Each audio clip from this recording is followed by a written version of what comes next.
Kevin Poduska, and I'm the Literacy Division Chair here at York. This is part 3 of a 4-part video series about our English Department Assessment Guidelines. The question we will address in this video is, how will my grades appear in PowerSchool? So let's get started. We'll cover 4 topics. 1. Reporting standards or grading categories. 2. How formative assessments will appear in PowerSchool. 3. How summative assessments will appear in PowerSchool. And finally, other grading codes you may encounter in PowerSchool. Let's start with reporting standards.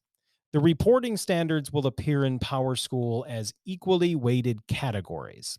For the majority of our English courses, those categories are as follows: writing and grammar skills, reading fundamental skills, reading analysis skills, speaking and listening skills, and finally, empowered learning skills, which are for feedback and reflection purposes only and will not be factored in your final grade. The grades you earn for each assessment will be entered into one or more of those categories. Now that we know the grading categories, let's take a look at how different kinds of assessments will appear in PowerSchool, starting with formative assessments.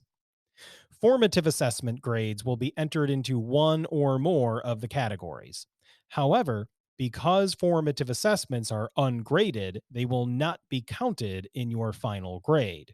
Instead, they will either be marked collected, indicating that you completed the task, or they will be assigned a value of 4 points. Even if your teacher assigns 4 points to a formative assessment, though, it will not actually count in your overall grade for the class.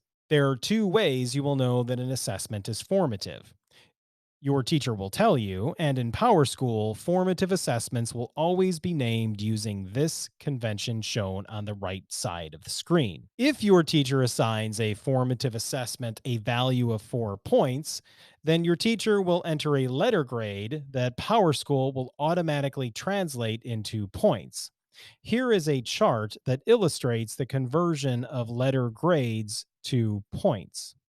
But remember, even if your teacher assigns 4 points to a formative assessment, it will not count in your overall grade for the class. You might ask, why do my formative assessments not count in my overall grade? And that's a really good question. Because formative assessments are low stakes practice opportunities designed to provide growth opportunities that will empower you for success on a summative assessment, we want to ensure that you have opportunities to safely practice your skills and reflect on your feedback and learning. Now that we know how formative assessments will appear in PowerSchool, let's take a look at how summative assessments will appear in PowerSchool. Like formative assessments, summative assessments will be entered into one or more of the grading categories. Unlike formative assessments, though, summatives will count in your overall grade and percentage for the class. All summatives will be graded using rubrics, and each summative assessment is worth 10 points. Like formatives, there are 2 ways you will know that an assessment is summative.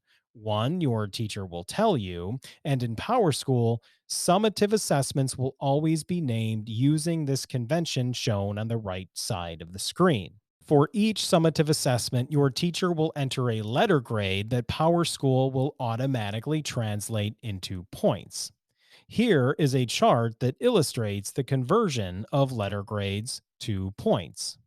Now that we've looked at the grading categories in PowerSchool and how formative and summative assessments will appear in PowerSchool, let's take a quick look at some of the other flags or codes you might encounter.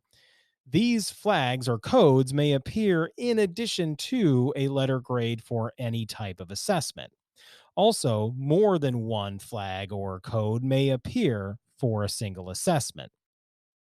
Here is a chart that displays what those codes include. 1. Missing. 2. Exempt. 3. Late.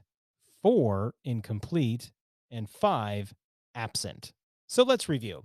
In this video, we explored the question, how will my grades appear in PowerSchool? In exploring that question, we looked at 4 topics, including reporting standards, how formative assessments will appear in PowerSchool, how summative assessments will appear in PowerSchool, and finally, other grading codes you may encounter. In the next video, we'll explore a new question. How can I empower myself for success?